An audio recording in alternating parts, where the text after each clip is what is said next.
who talks about Armada 2.0, I swear to God I will come for you.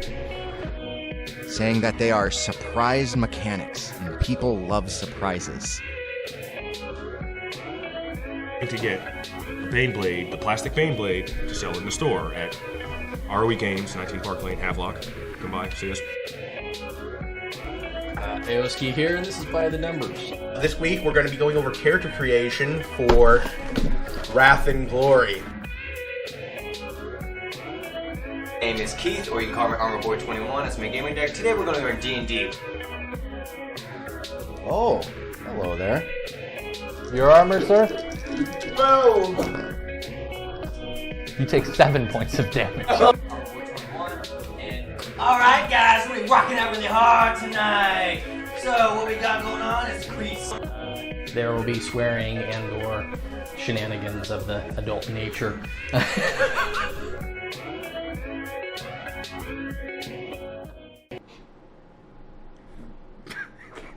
Damn it!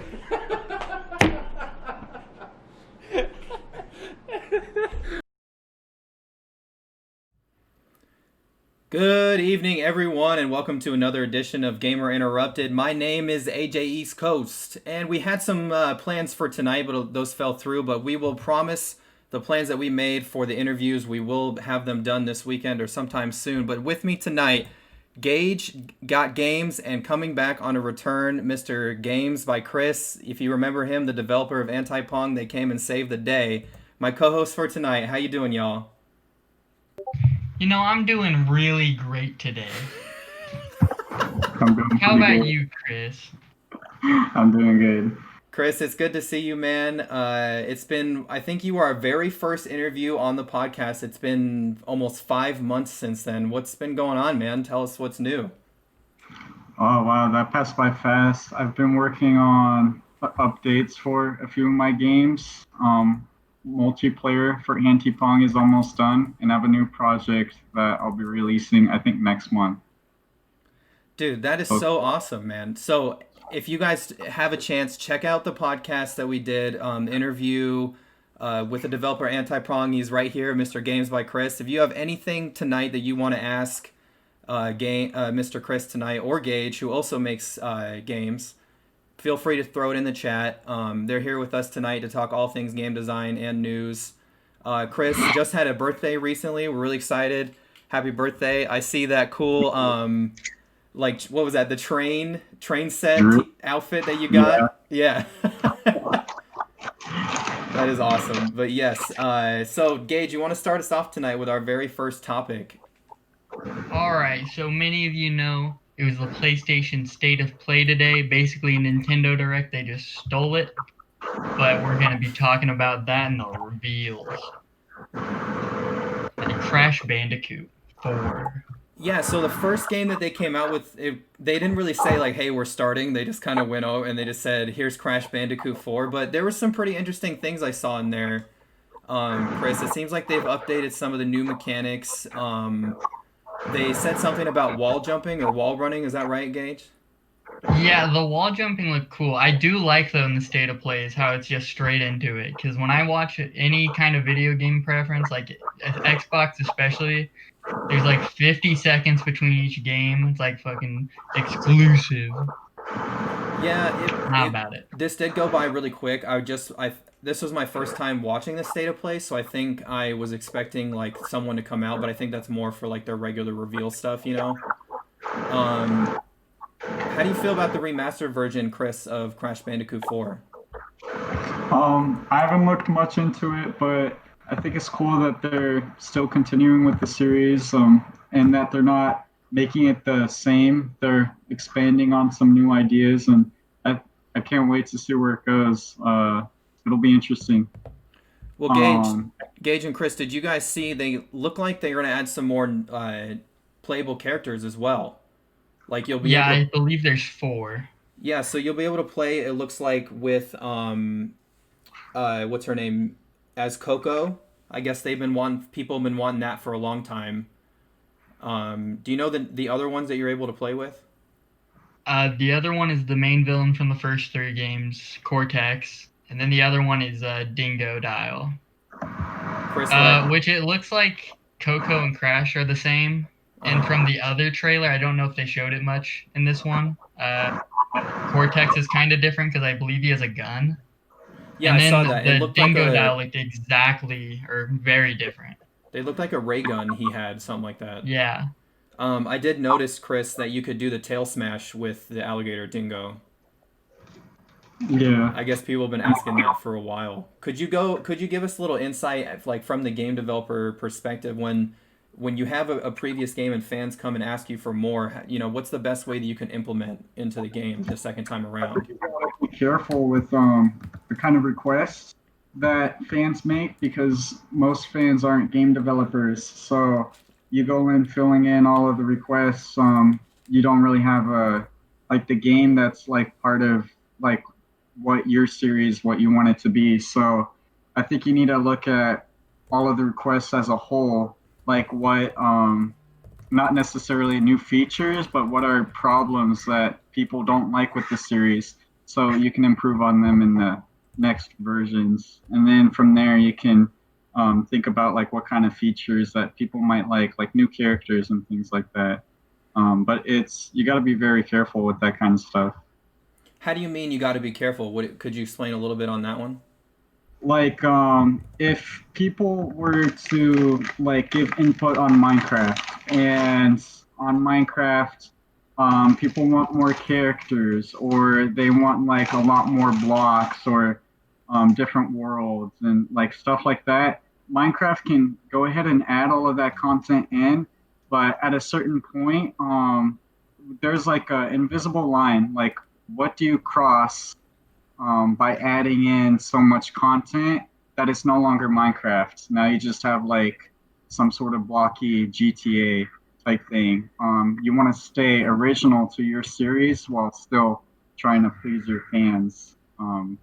I think the developers' requests should be taken more importantly than the gamers' requests.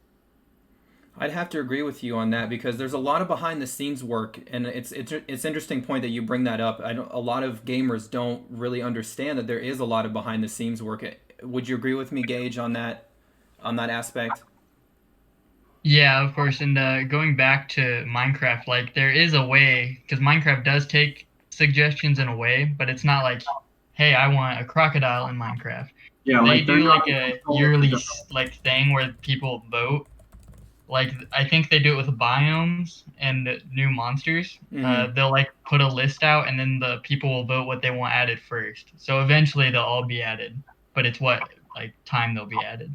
Well, with all these features coming together, guys, what I noticed is that the developers were kind of encouraging multiple playthroughs. I noticed that he said that like he wants people to go back and play the game differently, try different things out, try different characters and things like that. I'm excited for the multiple playthrough, because a lot of times I think a lot of people play the game, even if they don't finish it, they'll play the game and it sits on your shelf or it sits in your library for forever. I agree. It does look really cool in what they showed, like the extra effects of replaying the levels. Like there was a paint, there was like underwater.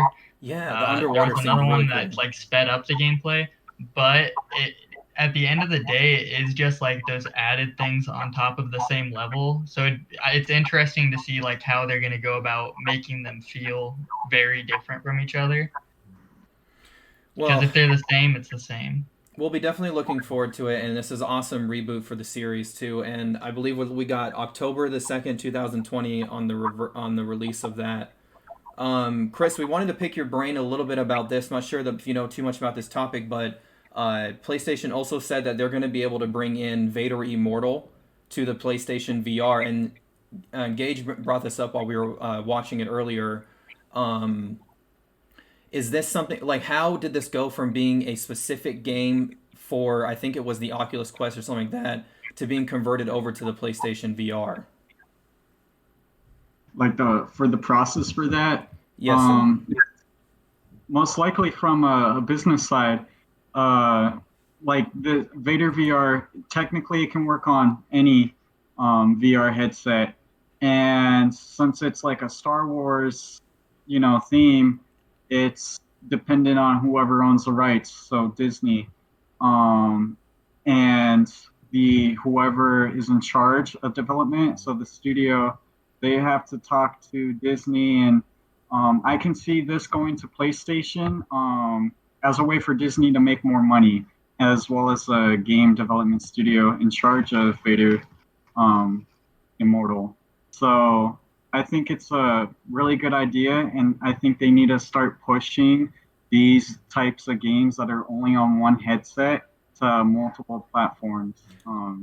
I 'cause that agree. falls into, like, exclusive. I 100% agree with that, and I think that, you know, with Vader Immortal, I was disappointed to see that it only came out at one headset at a time, and I'm disappointed now because I will have to get another headset for the PlayStation in order to play Vader Immortal. But like, I'm hoping that the accessibility option will be there, that one day we'll be able to see all these different games, like especially things like Iron Man VR and things like that. But I guess we're just not quite there yet.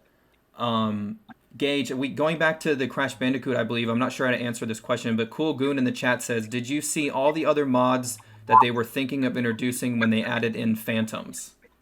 Yeah, I did, and I thought Phantoms were the absolute worst pick, and they were added first. And I thought every single one other than Phantoms was a very good thing. I think Phantoms ruined Minecraft. Wow. Okay. Yeah, I'm not. I'm not lost on that one. Doc Shippy, he's the Minecraft guy. I know I got to get into it, but. Yeah, I absolutely think that Phantoms are ruining Minecraft, and I think that out of I watched that specific thing that you're talking about multiple times, and I cannot believe that people voted for Phantoms. Let's see if we. But back to the exclusivity of hardware like the Oculus and stuff. Really, there's the only PC-based one that is getting like exclusive games is the Quest. Mm-hmm. So really, the PlayStation VR by far has the most exclusive games. Like third-party games are really, I wouldn't say rare on the PSVR, but they definitely have more exclusives than PC. And the only other PC one that I know for a fact has like exclusives are the Quest because of its wireless. So it's all built into that. Well, I definitely agree with both of you guys that, you know, it would be stupid for the producers, you know, not to be able to spread it all throughout the many headsets that are available. Obviously, they're not. You have to have the good ones. You know, I'm not talking about the ones that you can pick up for $150, but the decent ones like Windows Mixed Reality, the Samsung, things like that. I'm hoping that we get there one day when it comes to accessibility. But the other games, guys, that are coming out on the PlayStation VR that they said they're going to bring up Hitman 3, and that looked really interesting. It came through. They introduced it by you going through the barcode of the main character and the assassin, and I just don't know. Is it gonna be a lot of like picking up items and putting them down? I'm not, or is it gonna be a lot of like combat with the motion controllers? I didn't really get a lot from that. Do you want to elaborate on that? The trailer was very weird because it didn't show. I don't know if it was actual gameplay because with the PlayStation VR, if you've ever held the controllers, they don't have joysticks, so there's no way for a really smooth movement. But in that trailer, there was no like teleporting, like where you point the controller out and you have the line that tells you where you're going. It was just a smooth walk, and it didn't really show your hands either. So I don't know if that was really like just showing like, hey, first person perspective, saying it's in VR, or if like you're actually going to have new PlayStation VR controllers with joysticks to move around. I would have to agree with that point because they almost felt like little nunchucks because there's not a lot of, you know, I have the here the Samsung one.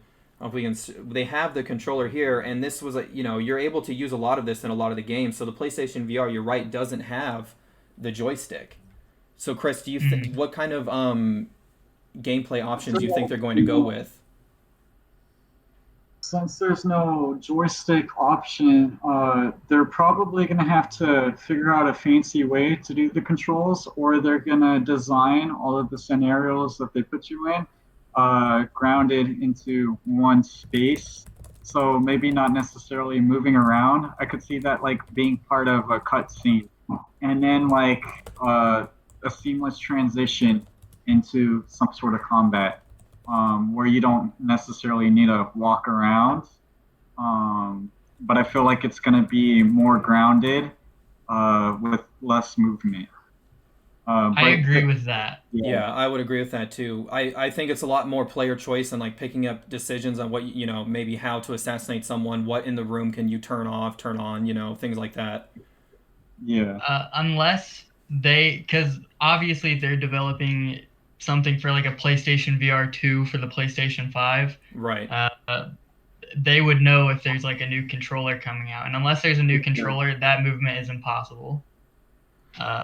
And they so I haven't could said see much. it being a cutscene, but most VR games in general, they have multiple movement options. Right. Because some people are different, they can't teleport. Some people can't walk smoothly, they get motion sick.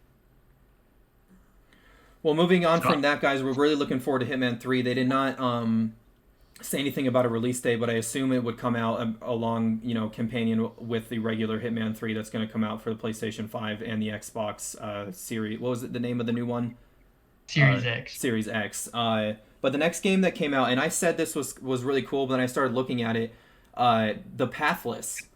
And to me, it looked like PlayStation version of Zelda. It looked very Zelda-like, very Breath of the Wild. Yeah, it was very Breath of the Wild. Everything from like just the world, like the art style is very similar, and the bird is quite obviously like a better glider. Yeah, we saw, Chris, the inclusion of another playable character, which is the eagle, or like the birds. I couldn't really tell if it was an eagle or a hawk, but you go along with the female hunter, and it looked like she had the bow and she was going through and pointing at different targets. But the eagle was also assisting her in making these player decisions. This isn't the first time that we've seen that in this game, right?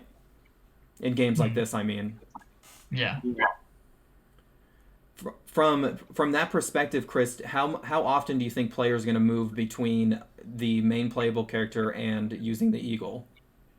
I feel like it'll be on a case-by-case basis. If they have so much work on the eagle assistant, I'm sure they'll introduce like certain parts of the game where you really need to use it. But I can see it being optional, just like how you can pick weapons and stuff like that. I can see them making it in a way so maybe you need the eagle to like see what's going on behind some obstacles of some sort. So I feel like they're going to encourage it regularly, to move back and forth between your two different options. The only thing I can say, Gage, and it brings me super negative, and it just looked way too much like Breath of the Wild.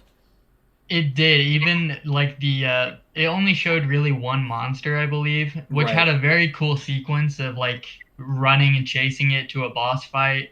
But it had even like the purple flare that Breath of the Wild bosses have. Like it just looked like it was an obviously not a copy, but took very, very heavy inspiration from it. Well, I mean, you can't blame them though, because Breath of the Wild was such a bar-setting style game that now with things with the PlayStation Studios coming out with more of their own stuff, they're gonna want to do something that's eye-catching to people, and people that enjoy Breath of the Wild, I'm sure, are gonna enjoy The Pathless as well. Yeah, and it's gonna be interesting because this game will be in between Breath of the Wild 1 and 2. Oh, that's a good 2, point. I think, is scheduled for 2022. Yeah, so maybe, Chris, the guys that, people don't have the Switch and haven't experienced, the newer versions of Zelda will get that kind of experience with The Pathless. That's from my perspective, I think that's what the guys were going behind when they put the game together. Yeah, I could easily see this game leading to a bunch of Switch sales for Breath of the Wild 1 and 2. That's a good point, yeah. You said you wanted to say something there, Chris, sorry?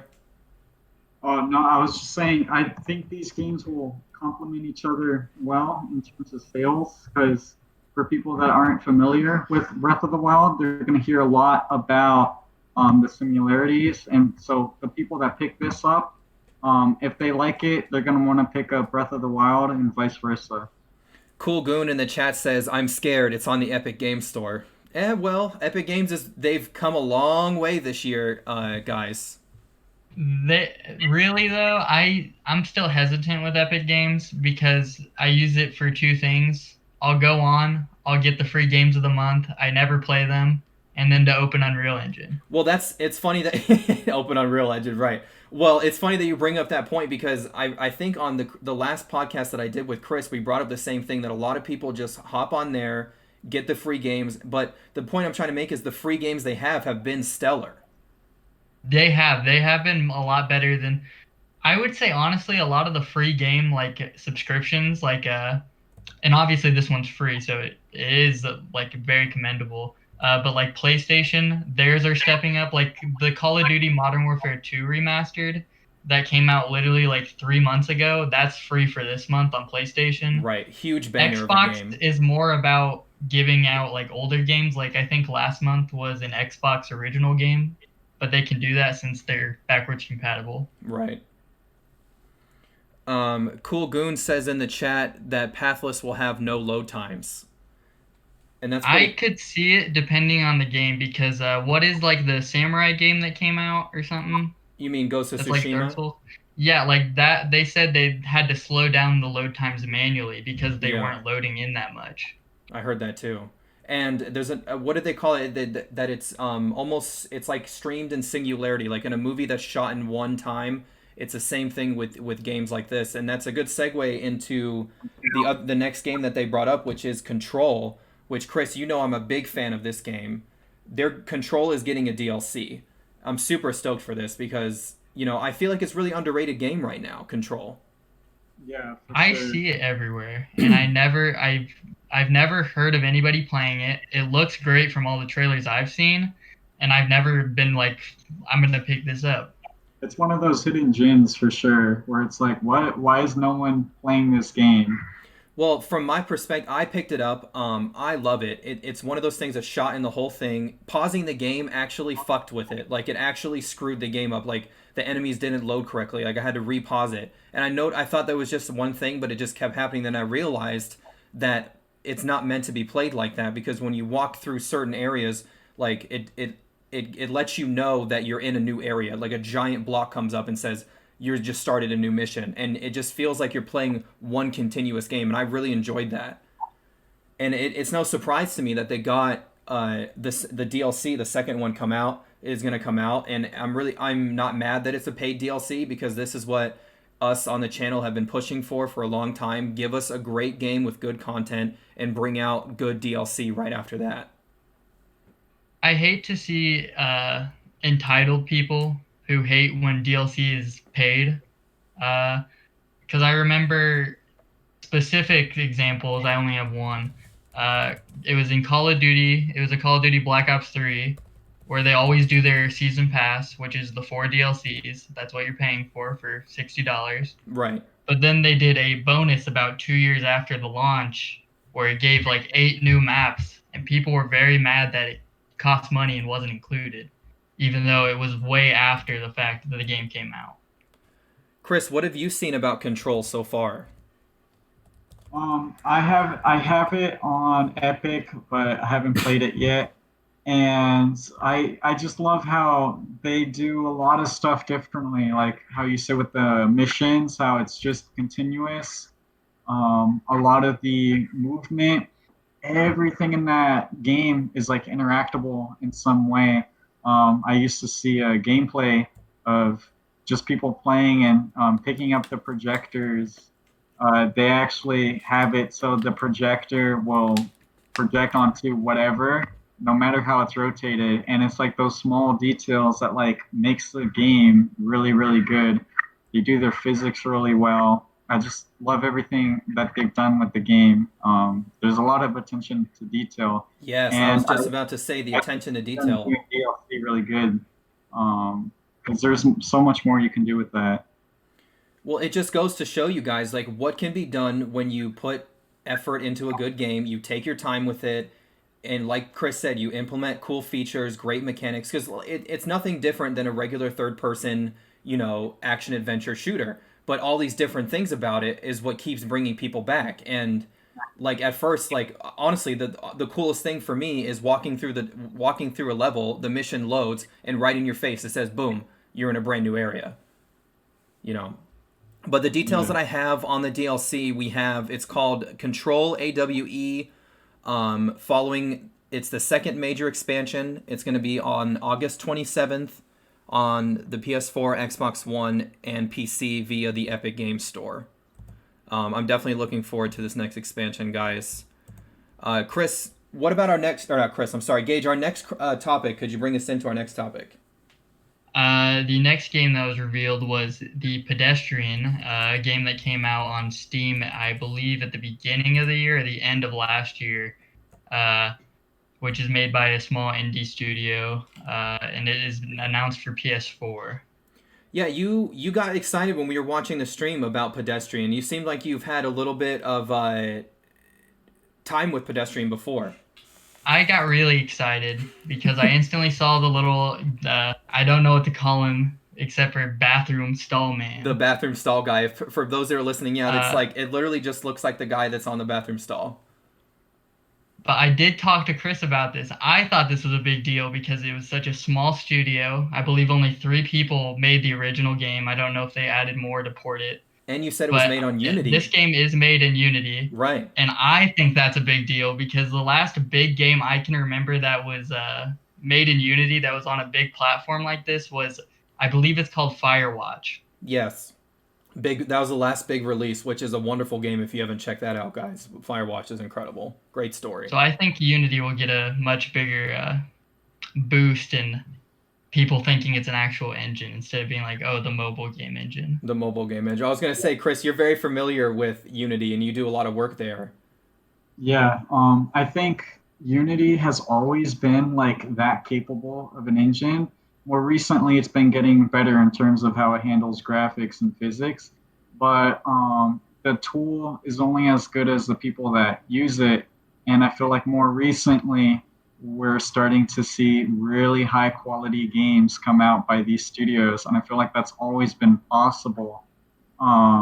It's just that like on Unreal, you don't see amateurs making games on Unreal as much because it's a really high learning curve. And with Unity, I feel like you can make just as good games as Unreal if you take the time and effort to build something really unique.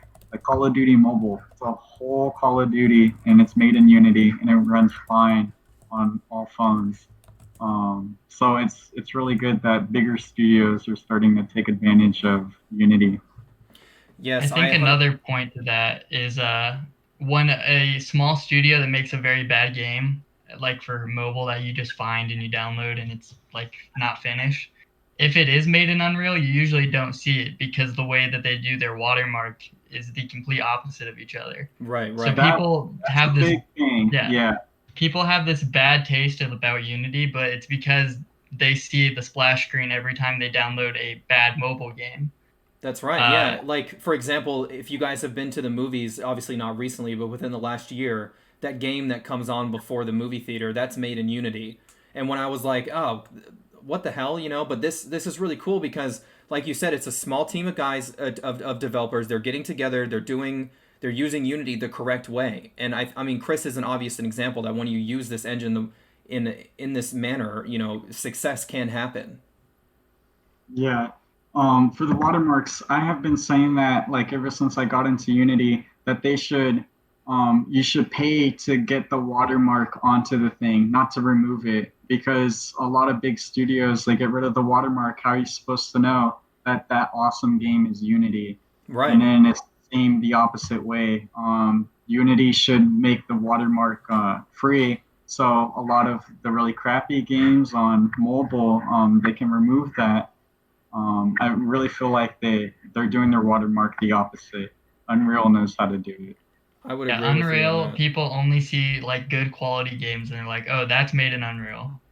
And that's why you really know about Unreal, because you see all these great games. But I feel like most people who aren't game developers, they only know Unity from mobile games. And most mobile games are iffy. Like you have like a 50% chance to click on any random app on the App Store. If it's Unity, it's probably not great. Or because it's just going to be some new developer. Or you're going to sit there with constant ads in your face for other bullshit, and then you got, you're barely even playing a game at that point. You're just passing time on your phone. But some more details about Pedestrian is, I was really interested in this because it was a puzzle-based game, and it was set in the world that was moving, and the puzzles were set on backdrops like a chain link fence and things like that, or inside the house. But it looked like an on-screen puzzle, like you were moving around the different pieces of the puzzle. But at the same time, you had the platformer aspect of the little pedestrian guy running through the level while you're also trying to complete the puzzle. I was like, this is insane. It's like all the cool stuff that I loved about Little Big Planet, with really cool platformers, that side-to-side platformers that we all love, that can just things like Inside and things like that you can just pass the time with.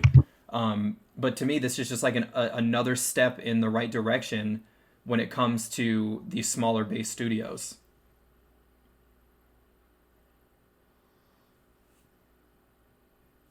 Sorry about that. Yeah, so Chris, what was the next game that they came out and released? I think that we saw footage for Bug Snacks. And Chris, I mean, not Chris, but Gage keeps talking about, he keeps yelling at me every time that I bring up freaking Bug Snacks. He thinks it's so weird. Did we lose audio from these guys? It's not they it's not that the game itself is weird, it's that the characters to me are the weirdest looking thing. They don't look fun. The animal bugs, they look cool. It's really trippy. It's really trippy. And also the food animal, they're all made of food. Chris, have you seen much about Bug Snacks? I have seen a little bit of it. I feel like they're trying to take some sort of unique approach, but and while it does look unique in terms of the art style, it almost looks like amateurish. I feel like that's how why the characters look a little bit weird. I think the little food critters look alright, but I feel like for the texturing, they don't need all of the little hairs on some of the characters. I feel like maybe some sort of smooth shading would have made it just pop out just as good, because it's like in some weird middle ground between low poly and cartoony and somewhat realistic. It's a combination of all sorts of all over the place art styles. Yeah. Real quick, guys, in the chat, while Gage stepped out, we had Cool Goonie said, Unity is like iFunny. Some good memes can come up, but it's free, so everyone uses it. That's true. I agree. I was about to say I agree with what he said. And then Reddit says is Unreal. He says Reddit is like Unreal, and then Pedestrian also will have a level creator mode. You can create levels similar to Super Mario Maker. That's awesome. The thing is, I own Pedestrian because it was a Steam release, and it is a very pretty game. Dude, I'm going to have to pick this up, especially from a design perspective, because you're able to pick up and create your own levels. Yeah, I don't know if that's an addition. I don't think it's in the game right now, or maybe it is because I haven't played it in a while. But that is cool because the puzzles in Pedestrian are very cool. For sure, yeah. Well, lastly, boys, they wrapped up the PlayStation State of Play with like a huge long minute freaking, hey, I'm the producer I'm the developer of this. I'm talking about Godfall, and they decided to focus on the combat. And Gage, you said something interesting when we were watching. You said that you felt like the developers were like, hey, can you give us something to put into this trailer? Yeah, because if you don't know, the people were very upset when PlayStation announced this, and they said there would be no PlayStation 5 things. Yeah. They said it was all PS4 and PlayStation VR. And I think this was one of those things that they're like, hey, any developer, give us PlayStation 5 stuff. Because they got a lot of backlash. And I actually did look up like a blog post about like the entire PlayStation event. And at the very end, or near the end, while they were showing all this Godfall stuff, they were showing all the weapons. The exact quote from this person was, okay, Godfall, I get it. You have weapons. They do stuff. Like, nobody wanted that. Right. Chris, how do we talked about, on your podcast, we talked about the merging of game genres, and I would have to say that you're quite the king of doing that. they were trying to merge here the slasher and the looter style from Destiny. For me, and I told Gage earlier, it didn't work for me because it just did not seem fun. It seemed like annoying combat mechanics. How do you feel? Am I speaking crazy? I feel like it's since this is something new that's because they're experimenting with it. I like to think that this is more of an experiment to see how something like this could go. You see that with a lot of games when it's a new series, especially they try out some new mechanics and mash up some stuff. And I'm not sure how confident they are about this kind of combat system and all of that. It looks nice, but since we don't have any experience or data from other players playing, I don't know how it's going to sit well with the public and how everyone plays it. It'll be interesting to see if people pick it up and they really like it, or if they're kind of like, I kind of like some parts of it, but maybe remove some of the others. I feel like games like this need to happen because if it gets good reception, then other studios will know to make something like that. No pun intended, but it would be literal game changer if it does take off and be successful. Yeah, for sure. The only problem though was the gameplay they showed was so incredibly boring. Yep, with the most really boring, dull-voiced announcer. The gameplay didn't look fast. It was very slow, which isn't something I'd like to see. When you have Destiny, you're always shooting. You're always shooting at something. But this game, they showed one enemy and one person attacking it. And that one enemy they showed, it looked like the guy, he almost died, fighting him. I understand you're trying to showcase some difficulty here, but, when you're trying to get people to get into your game, it just didn't seem like the correct, thing to showcase. And it just goes to show you, you have, and we've learned about this here at school, you can have this great game, but, someone has to pay for it, someone has to produce it, someone has to put it out there. And at the end of the day, someone, and that someone being everyone, all of us as gamers, are going to buy that. And you have to, it's just like releasing a trailer for a movie. You have to be able to grab attention from the get-go. Mm. And to wrap up an event with this, come on, I wasn't impressed. Yeah, but I do think at the end of the day, they did do a good job setting how hyped people should be. Because Nintendo had a direct very close to now. I don't remember when. It was 2 weeks ago. Mm-hmm. And people were so hyped, and they showed 4 games, and one was DLC to an indie game. Well, Chris, what I wanted to bring up with Godfall was that the different worlds that you're gonna play in, they based it off of Elements, and they're right in that wave of the new Avatar, or not the new Avatar resurgence of the new fans of the Earth, Water, Fire. All the worlds are gonna be based off of Air world, a water world, a fire world, an earth world. So that will be pretty interesting to explore from that aspect. Yeah, for sure. It's good marketing for them too, now that everyone's getting into Avatar. And since that hasn't been around for quite a while now, it's good to see some games touch up on those things like the elements and all of that, because not a lot of games in the modern time really do that. That's true, yeah, and that's kind of like a feature that was used a while ago, but not so much anymore. Yeah. Well, guys, moving on from the PlayStation State of Play, we wanted to talk a little bit about some of the news that came out this week. When I brought this up earlier, Intellivision coming out with a new console, I was like, people were like, what the heck is that? What's Intellivision? But Gage, you actually own one of the original Intellivisions. That's pretty cool. Could you talk to us a little bit about what Intellivision is? Yeah, I own one specifically because I collect games, and I spend a very, very, very large sum of money on games all the time, and I don't play them ever. I think a lot of us do. But basically, the Intellivision is it's before the NES, so it's very, very Atari-based graphics. Super early. The controllers are very well known though. They are it's like a telephone where it has 1, 2, 3, 4, 5, 6, 7, 8, and then a number sign. So that's the controller. It has a dial on it. So what you would do is you would, for every game, it would come with like a little sheet of paper with the controls, and you would slide it into the controller, and it would map out the buttons. So that's really all about that makes the Intellivision like known, because it was really just a Atari competitor. And the controllers for the new Intellivision, they are very similar, but they have like an actual touch display. It looks Yeah, like I an saw that. iPod. A little touchpad, yeah. What I wanted to bring up about this, unfortunately, the Intellivision was slated to release sometime around, I would assume sometime now, is what they were saying. But because of the coronavirus, they had to move it over till April of 2021.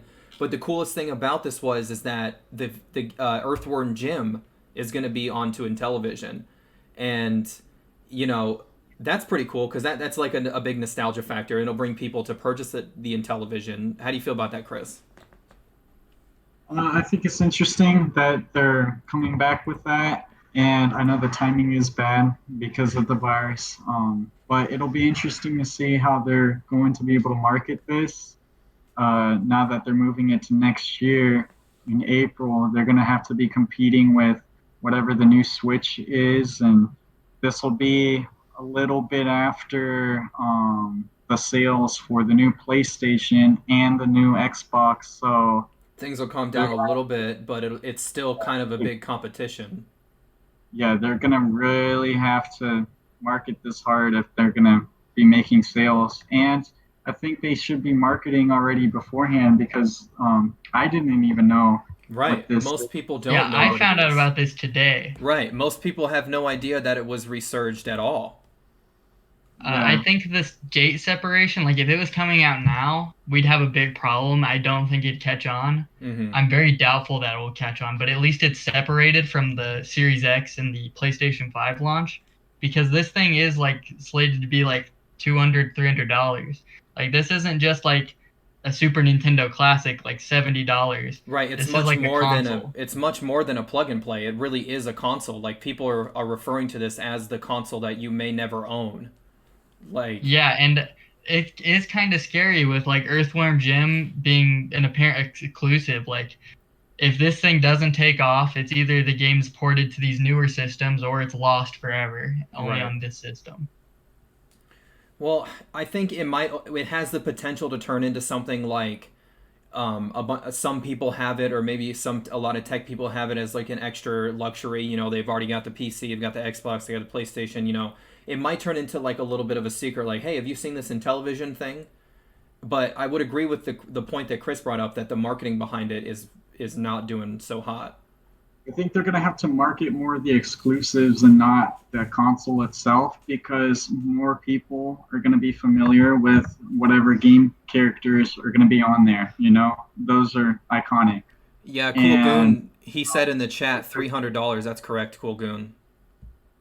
Yeah, I think for their marketing, they either need to show that they have a lot of games, because we really only know Earthworm Jim, or like a lot of like old game series coming back, because really we don't know anything. That's the only way they're going to be competitive, is the games that they have on here. So they need to push that and not the actual console itself, because if people get interested, then they're going to go and see like what's it all about. Right. And it doesn't seem like any third party would ever be able to jump on this with the strange controllers, because really it's like a dial, kinda. It's like an iPod before it was an iPod Touch, where it was a dial and a screen. Yeah. Right. For those that are listening, Gage is doing the circular motion literally on the iPod Nano. So I don't know if this is like supposed to be an actual system that's supposed to compete with Sony and Microsoft and Nintendo, or if it's supposed to be its own thing altogether and it's just like something else. But if that's the case, it's $300 warranted. You remember when Google came out with the Stadia, it could be something similar to that.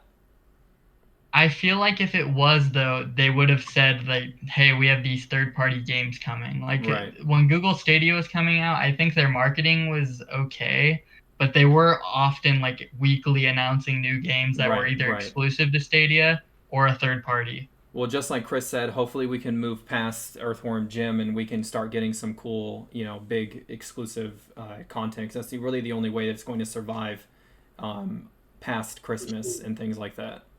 And we really don't even know like how powerful this thing is. This thing Right. could be like a Nintendo Wii, and we would have no idea. We don't. We don't even have a lot of footage of it itself. Any kind of developer releasing stuff. That's another thing too. Like as an indie developer, like how hard would it be to make something for here, if it's even possible? Like, do they have a dev kit? What is the programming language? I mean, Unity and Unreal don't build to this console. So, what software do you need to make a game for there? Well, Doc Shippy in the chat is saying that they are going to have a library of 100+ games with a family-friendly low price point. But from that point, though, it brings us to the point of like there's nothing drawing people in right now. You know what I mean? Yeah. And especially with like this whole virus, people don't have like money to just flail out right now. Right. And I guarantee most people who would be interested in this are more interested in the new systems coming out 6 months earlier. Well, the thought on most gamers' mind right now is like, yeah, I'll look at all this cool stuff, but especially the point that you bring up, Gage, with the virus, how am I going to afford this stuff right now is the question in a lot of people's mind. So they're definitely saving up, and to add another thing on top of this might be something that might be pushed to the side. Well, the final news topic that we wanted to bring up, real quick, Cool Goon says in the chat, Stadia was a flop. I liked the idea, but I knew that it was going to be horrible. I agree with you, Cool Goon. I've said that the Stadia was not a good idea from the start. But the last topic that I wanted to bring up was that the Avengers beta is out, and they said that Spider-Man is going to be an exclusive character to Sony for the Avengers game.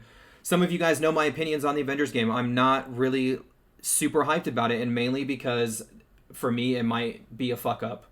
And we haven't had a Marvel companion movie game in a very long time. And for me, they might fuck this up. And I really hope that my mind has changed when it comes to that, because the Avengers series, especially the last 2 movies, were so good. Like, if you can do something so emotional to the point where you bring people in 30 strangers in a movie theater crying at the same time, you've done something pretty damn good. But, sorry, I went a little rant there. But the question I wanted to bring up, what do you think the Xbox exclusive character, that's the question on everybody's mind right now? I would honestly not be surprised if there was none. I am completely, personally against console exclusive DLC. Why is that? Could you further? I want to know that point a little further. So it's basically like you're taking out a lot of things when you have a console exclusive DLC. Well, first of all, the game could have been cross-play. Like that cross-play now is like a feature that people look forward to, especially now that Call of Duty does it. Well, now if you do cross-play, now these people have like an unfair advantage. You get to see like all these people being Spider-Man. Well, I want to be Spider-Man. I have an Xbox. I don't want to spend $500 or $200 on a PlayStation 4 when these new systems are coming out, just for a free DLC to a game. That's true. Chris, what are your thoughts on that?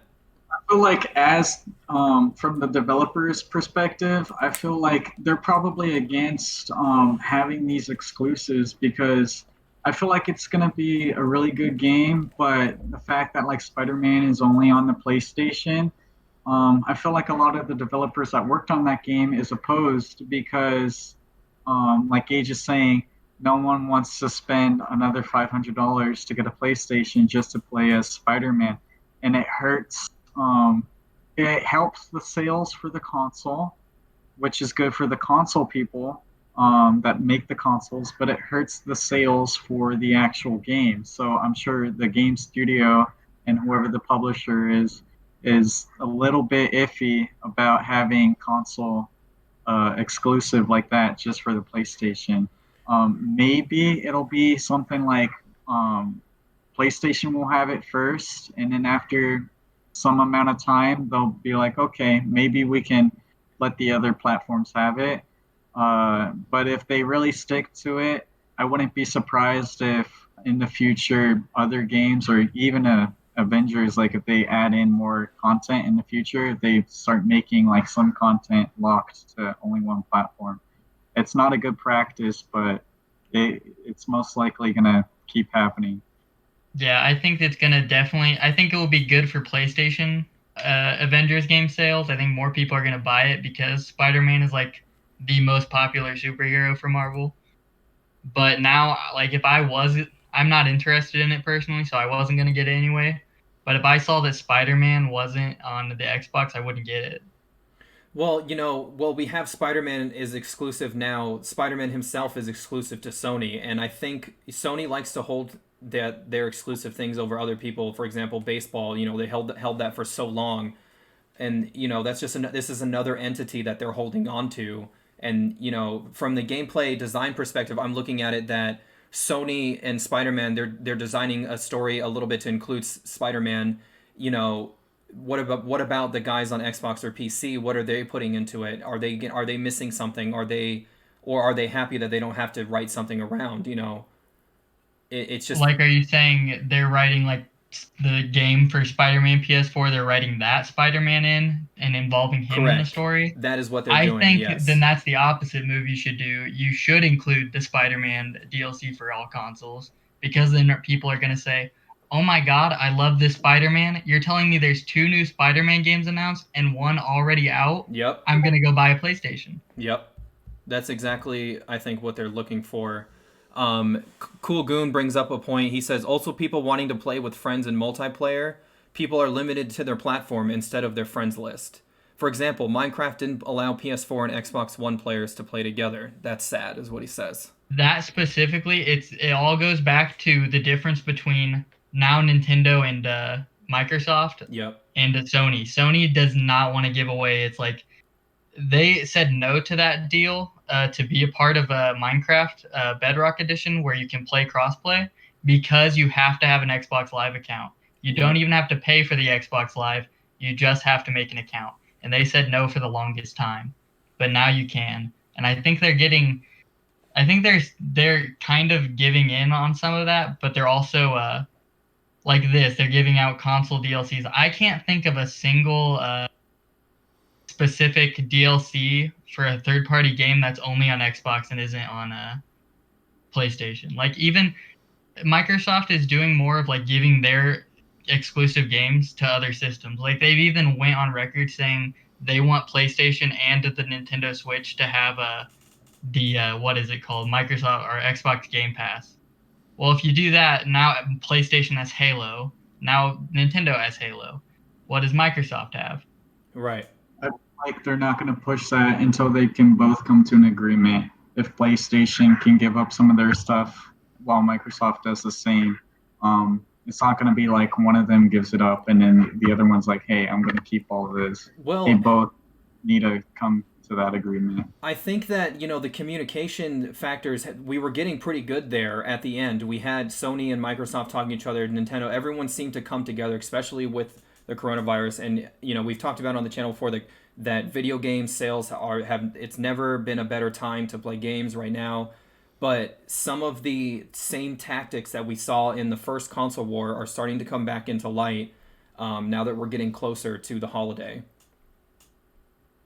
But the final topic... My only hope is, though, that crossplay catches on, because crossplay is probably the greatest feature. Like Goon said, he has a friend with a PS4, or he only has a PS4 and his friend has an Xbox, or the other way around, actually. Well, there's really only like 4 games you can play together. You can play Fortnite, you can play Minecraft now, you can play Rocket League, and I can't remember, Call of Duty. Call of Duty, yeah. And No Man's Sky as well.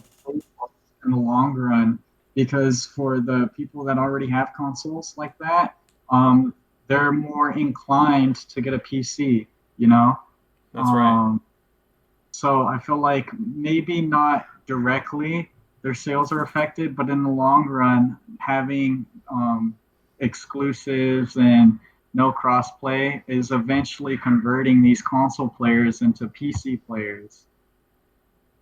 I 100% agree with that, because they're starting to notice that, mouse and keyboard versus the controller, sometimes there is a little bit of an issue there.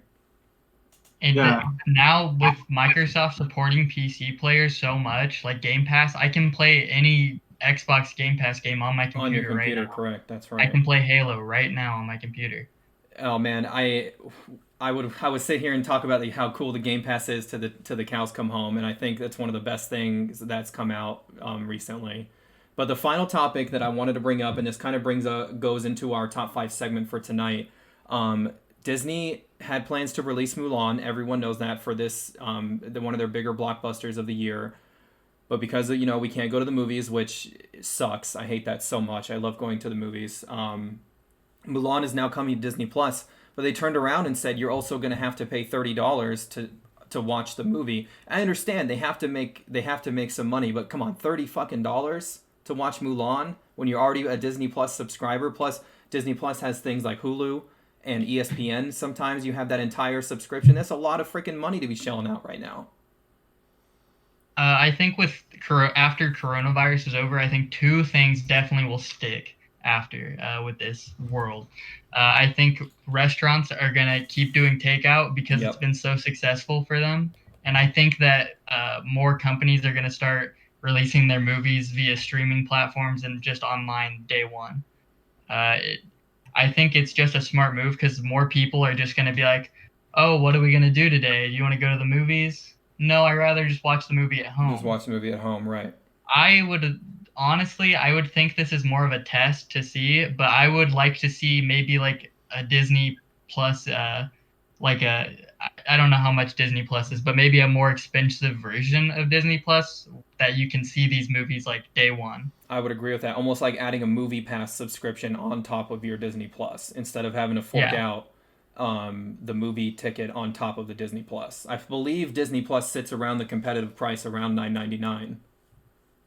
I do the deal with ESPN because they force me to frickin' get ESPN Plus so I can watch UFC fights. But Chris, what were your thoughts about that? I think it's only good for big families or people like whole bunch of people that are trying to rent out the movie, because after a certain amount of people, that $30 is cheaper than everyone's separate tickets. That's right, yeah. And so if they're pricing it at $30, they have all the data on who's a Disney Plus subscriber.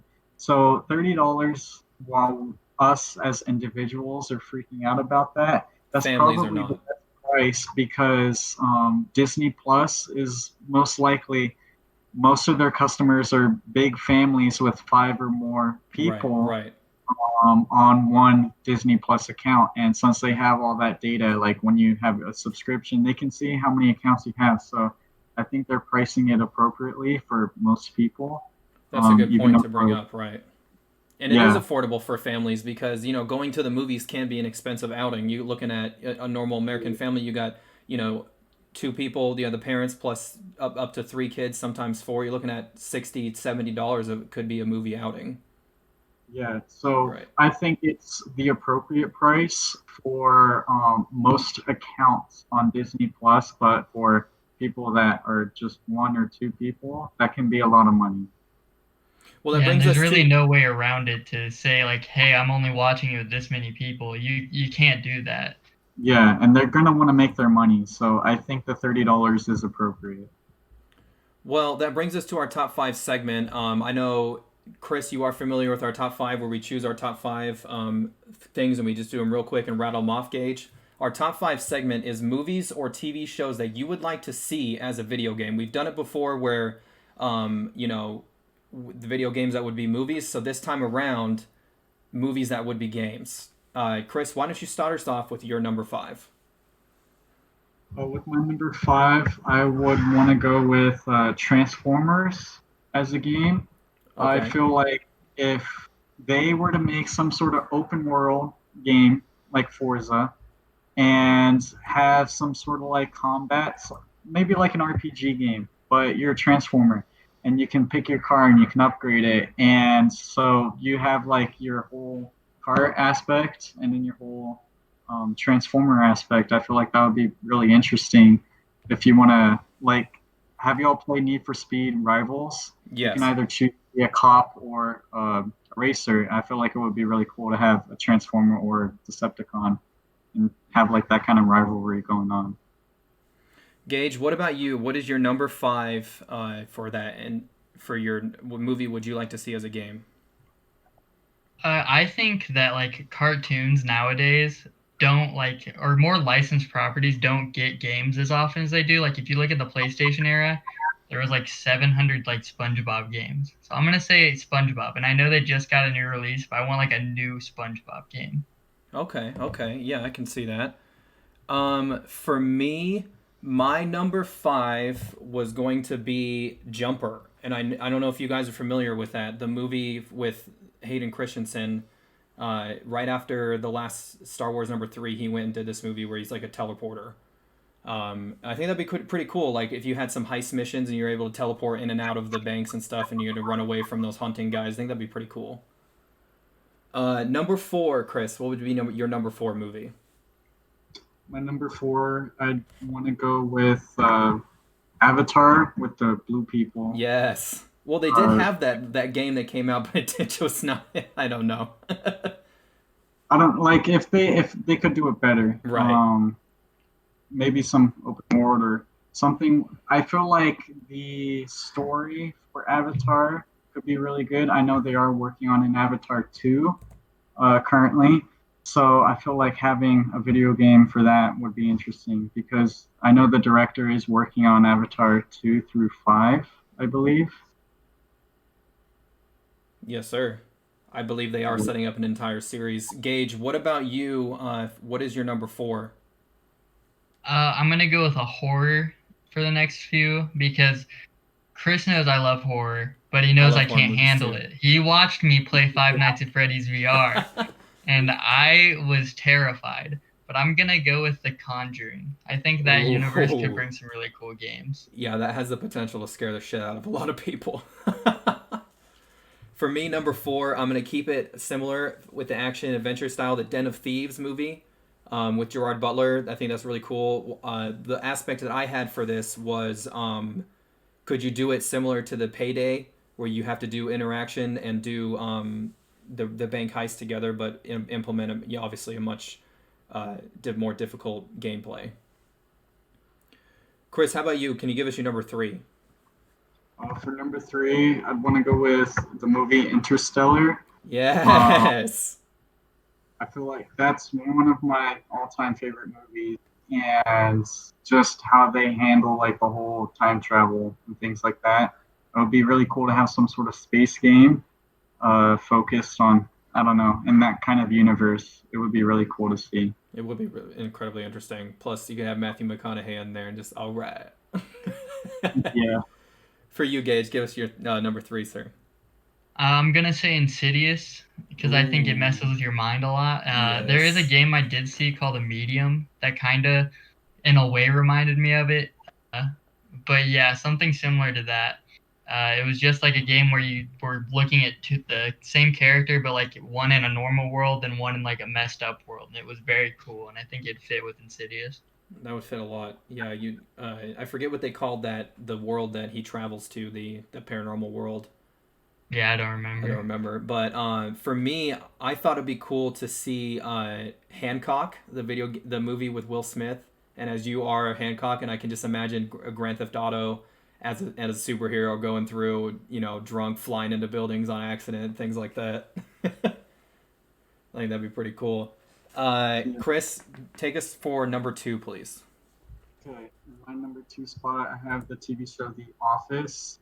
I think it would be really cool to have some sort of management type game where you're Michael, and just having to manage like a whole bunch of resources for the office and like disputes and things like that. Maybe it doesn't have to be the same characters, but somewhere in that universe, you're running a paper company. The Office style. Yeah. I love that so much. To it. That's $1 million idea as soon as NBC says hell yeah. Yeah. Gage, what about you, sir?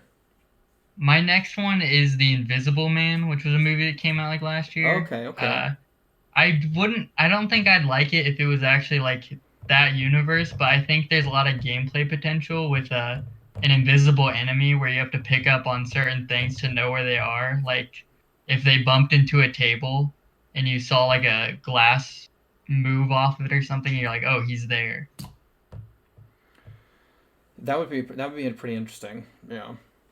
Seems like you like kind of that. What possible? How possible can I be scared shitless in the video game?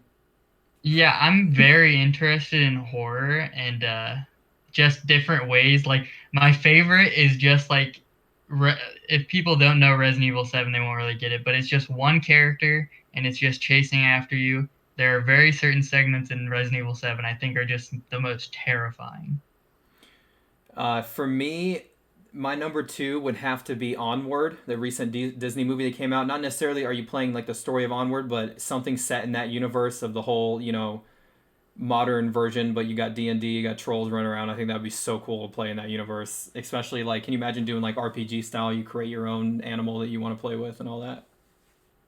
And troll and whatnot. Chris, your number 1. Give us that. Okay, so my number 1, I think it would be amazing as a VR game if Stranger Things. Yes. Whole universe with like the upside down and the monsters, that as a VR game I think would be really, really cool to have the whole physical space and then the upside down space like also there.